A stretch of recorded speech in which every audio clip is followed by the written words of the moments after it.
Hello everybody, this is Tip Top MTG here today with another Magic the Gathering video. In today's video, I want to talk more about Jumpstart, and more specifically, the cards that are not coming to MTG Arena.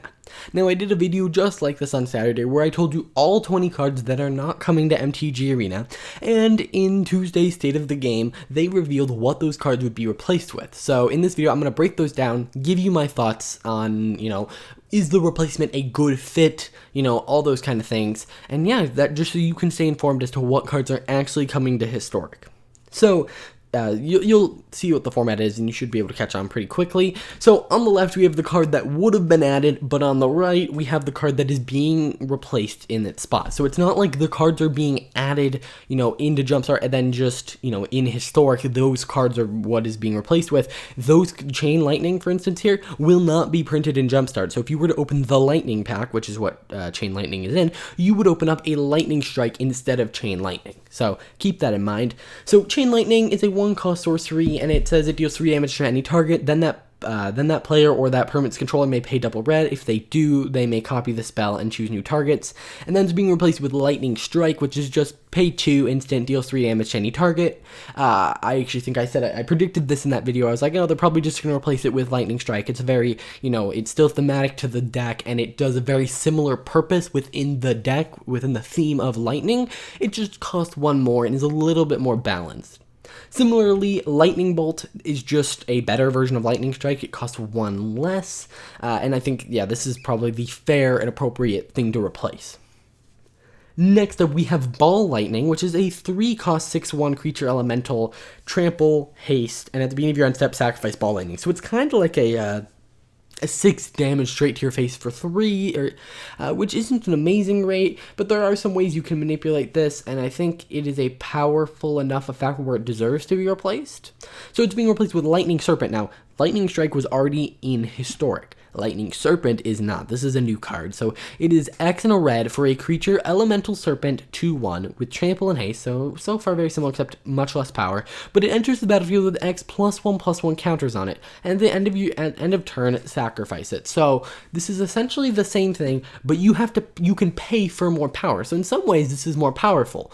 In other ways, I'd rather play Banefire and just actually hit someone for X damage. So, here you're getting paying 3 mana for 6 damage of trample haste damage. Here, if you paid 3 mana, you'd be getting 4. So it's just a slight nerf on it, but it can become bigger later on in the game. So keep that in mind. Also, it's the first time in Magic Arena's history where you're going to be able to have other counters besides +1/+1 since the Switch. There were -1/-1s, but now there's going to be +1/+0 counters, which are kind of hard to, understand in, paper. It's hard to be is that a +1/+0 or a +1/+1? But on MTG Arena, it's not that big of a deal. In terms of where I see this seeing play, I could see this seeing play in a weird, Ozolith deck, where, you're going to play this, get a bunch of counters on it, and then at the end of your turn, you're going to sacrifice it, which is going to put the counters on the Ozolith. So I could see it actually seeing play there, which Ball Lightning wouldn't have. So I think this is just a much more interesting card. Next, we have a Johnny's Chosen. It's a 4-cost white creature cat soldier 3/3. And when an enchantment enters the battlefield under your control, create a 2/2 white cat creature token. If an enchantment is an aura, you may attach it to that token. And it's just being replaced with Archon of Sun's Grace, which is already in both Standard and Historic. It's very similar. When it enters the battlefield, you get a 2/2, but it has flying, and it also has lifelink. But this is better, obviously, because you can then enchant that creature created with the aura. Also, I just don't think we need another one of those effects in Historic, so I think this was a good call. Next, we have Angelic Arbiter. It's a 7-cost white creature angel 5/6 with flying, and it says each opponent who casts a spell this turn can't attack with creatures. Each opponent who attacked with creatures this turn can't cast spells, so you either get to attack or cast spells.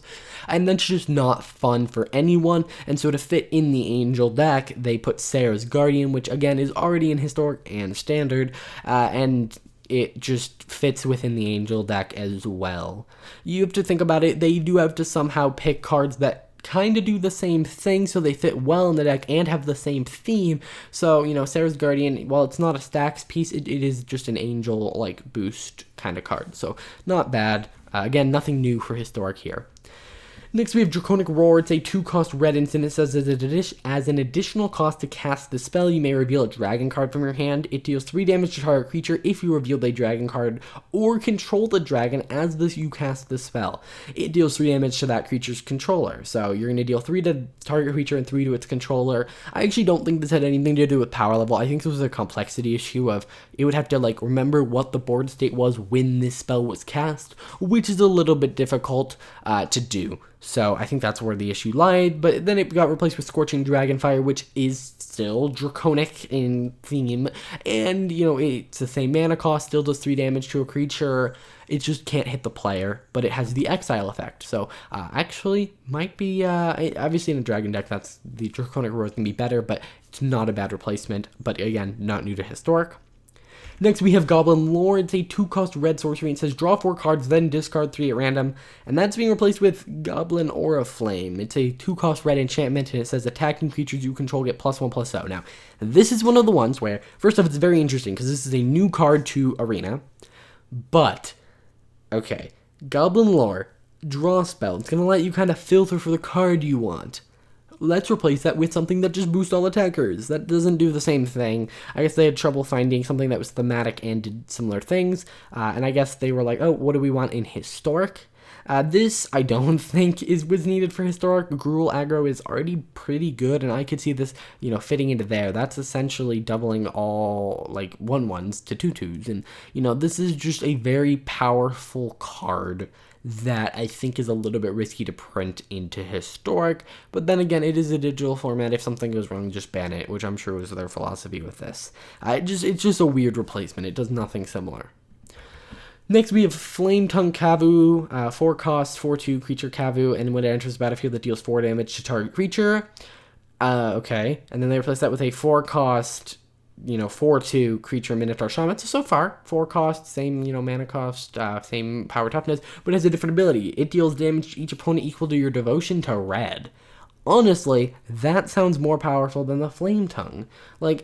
Maybe not, but it gives red devotion an actual thing to care about, which, I feel like this could be risky. You'd have to have at least, this on its own doesn't do as much as Flame Tongue, and so that makes sense. It's just, I feel like it's close to the same power level, although there may be something I'm not aware of. Maybe they're worried about people flickering Flame Tongue Kavu and just having lots of removal, but you could just flicker Fanatic Mogus and just deal tons of damage, so I don't know. It also just feels too close to Grey Merchant, Either way, moving on, we have Exhume. This is a 2-cost black sorcery. Each player puts a creature card from their graveyard on the battlefield, and then Bond of Revival, 5-cost sorcery. Return target creature card from your graveyard to the battlefield that gains haste. Just a much more fair card, already in Historic. Very clear. Next, we have that one on the left, and that's a 2-cost 1/1 creature human shaman. Tap, draw card, and reveal it. If it isn't a land card, discard it. I think this is just an issue of, hey, how the card functionally works, because tap, draw card, and reveal it, that is kind of nothing. There's nothing that makes you reveal a specific card after you draw it in Arena right now, so I assume that's where the complexity comes in, and you can kind of see that with Dry Greenseeker, which is tap, look at the top card of your library. If it's a land card, you may reveal it and put it into your hand. The difference is with the one on the right, you don't have to discard it. You have to leave it on top. So I feel like the card on the right is actually a better card, so I think this was a complexity issue. Also, the one on the right is already in Historic. Next, we have Maelstrom Turnkey. It's a 4-cost black creature ogre rogue 3/2, and when it enters the battlefield, return target creature card of an opponent's choice from your graveyard to your hand. So they replaced a revival spell, an inconsistent one at that, with Audacious Thief. It's a 3-cost black 2/2 human rogue, and when it attacks, you draw a card and lose a life. It's very different, very weird, but it is still a rogue, which is what this deck goes into, or what this goes into. So I guess it works out fine. Next, we have Path to Exile. This is a 1-cost white instant. It says exile target creature. Its controller may search their library for a basic land card and put it on the battlefield tapped and shuffle their library. And this is being replaced with Banishing Light, which is a 3-cost enchantment. And when it enters the battlefield, exile target non-land permanent an opponent controls until it leaves the battlefield. Now, okay, makes sense. White removal spell replaced with white removal spell. One's a lot more expensive. One can be removed, and then they get the creature back. But, the one on the right can also hit non-land permanents instead of just creatures. So, obviously, Path to Exile is the more powerful card, but I think this was a fair replacement. Again, the thing on the right is already in Historic. Next, we have Read the Runes. It's an X and a blue for an instant. It says draw X cards. For each card drawn this way, discard a card unless you sacrifice a permanent. Very devastating card, but Gadwick the Wise into X blue, blue, blue, and when it enters the battlefield, you draw X cards, and whenever you cast a blue spell, tap target non-land permanent opponent controls. Now, Gadwick can fit in more decks just generically, but Read the Runes is problematic on its own, so I think this was a fair replacement. Next, we have Reanimate. It's a 1-cost sorcery, and it says put target creature card from a graveyard onto the battlefield under your control. You lose life equals its mana cost. That would be way too insane in Historic. So then they replaced it with Doomed Necromancer, which isn't a spell, but it's a 3-cost black creature, human, cleric, mercenary. And it says pay a black, tap, sacrifice it, or return target creature card from your graveyard to the battlefield. So it's basically kind of Reanimate, but you're ending up paying 4, and it's delayed so they can kill it. Yeah, not amazing, but also not awful, I think. I don't know, this is kind of a weird card. I'm sure it has some use somewhere. I don't know how this would be built in Historic. Next, we have Ristic Study. It's a 3-cost blue enchantment. Whenever an opponent casts a spell, you may draw a card unless that player pays 1. Very, very powerful card. Just draw engine, all in itself. And then that's being replaced with Teferi's Ageless Insight, which is a new card from M21. You pay 4. It's a legendary enchantment. If you draw a card except the first one in each of your draws, taps, draw 2 cards instead. So you're going to double all your draws. So very, again, powerful card, but you need something else to work with Teferi's Ageless Insight. Ristic Study just works all on its own. Next, we have Shieldred, Whispering One. It's a 7-cost black legendary creature, Praetor, 6/6 with Swamp Walk. And at the beginning of your upkeep, return target creature card from your graveyard to the battlefield. And at the beginning of each opponent's upkeep, that player sacrifices a creature. I think I've read what that has done at least 5 times. But it's a very, very powerful card. You put this in, you're probably going to win the game unless it's removed. But then that's being replaced with Carnifex Demon. It's a 6-cost, so 1 less, black creature demon, 6/6, and it enters the battlefield with 2 -1/-1 counters on it. And you can remove a -1/-1 counter from it to put a -1/-1 counter on each other creature. So we're seeing -1/-1 counters, which I don't believe there are any of in Arena right now. So we're getting 2 new counter types. And then you can pay a black and remove a counter from it and put it, yeah, that's what I already said. I don't know why I'm reading it again. Again, I feel like this would be really fun in an Uzalith deck because you are putting -1/-1 counters on your own creatures, and then if they die, you can put those -1/-1 counters on the Uzalith and then use that as kind of another attack to attack someone else's creatures.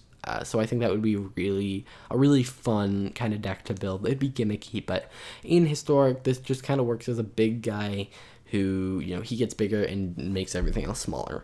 Not bad. Not nearly as good as Shieldred, obviously. Next, we have Scourge of Neltoth. This is a 7-cost black 6/6 zombie dragon flying, and you may cast it from your graveyard by paying black and sacrificing 2 creatures rather than paying its mana cost. So Reanimator decks probably already made super powerful, so they really don't need another toy. So they're replacing it with Woe Shredder, which is in Standard and Historic currently. It's a 3-cost black creature horror 3/2, and when it enters the battlefield, create a goat 0/1, sacrifice another creature, scry 1, and then it has an escape cost so it can come back. And it escapes with 2 +1/+1 counters on it. So just a whole bunch of value. Goes in a lot of sacrificey kind of decks. I don't really need to explain it. It's already in both formats that are on Arena. Next, we have Scrounging Bandar. It's a 2-cost green creature, cat monkey 0/0, and it enters the battlefield with 2 +1/+1 counters on it. And at the beginning of your upkeep, you may move any number of +1/+1 counters from it onto another target creature. When I first read this, I thought it was a technical issue, moving counters, that's kind of difficult. But, they move counters from the Ozolith onto things, so I don't know why this one's difficult. I don't know, maybe there's some power level issue I'm not seeing here, but I don't exactly understand this one. But either way, Palmbright Druid is what's being replaced with. 2-cost green creature, Elf Druid 1/1, and when it enters the battlefield, choose 1, put a counter on target creature, or proliferate. You end up with a very similar scenario in a lot of these where, with him, he'd come in as a 2/2, you'd move one of those counters away, now you have a 1/1 and something else with the counter on it, which Palmbright Druid achieves the same thing, but you can also proliferate, so not awful, but again, we already have that in Historic. So there are only a couple new cards you'll notice. Next, we have Thought Scour. It's a blue for an instant. It says target player mills 2 cards, draw a card, and then Weight of Memories is what's being replaced with, which costs 4 mana more, which means that the curve of that pack is being all messed up. But it's a sorcery, and it says draw 3 cards, target player mills 3, or the old text. So this means we'll see new text on this. Actually, all the cards on Arena will see new text, but yeah, so, just very basic, you know, instead of you're drawing more and milling more, but it's the one on the left is clearly better in almost every way. I mean, obviously you don't draw as many cards, but the one on the left is just much better. Next, we have Time to Feed. It's 3-cost green sorcery. Choose target creature an opponent controls. When this creature dies this turn, you gain 3 life. Target creature you control fights that creature. This one is not here for power level reasons. I can almost guarantee that it's a technical thing. And it's being replaced with Prey Bond, which is just 1-cost green. Target creature you control fights target creature you don't. Yeah, very functional. Basically, kind of the same card. I'd actually almost rather have Prey Upon than Time to Feed, so not bad.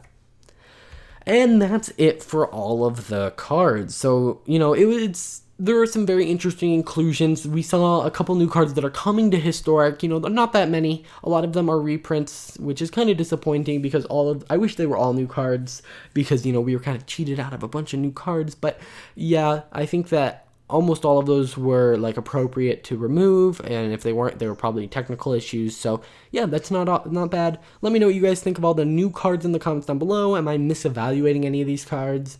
Let me know. If you enjoyed this video, please hit that like button. If you want to see more content like this, hit the subscribe button, and I will see you guys in the next video. Bye.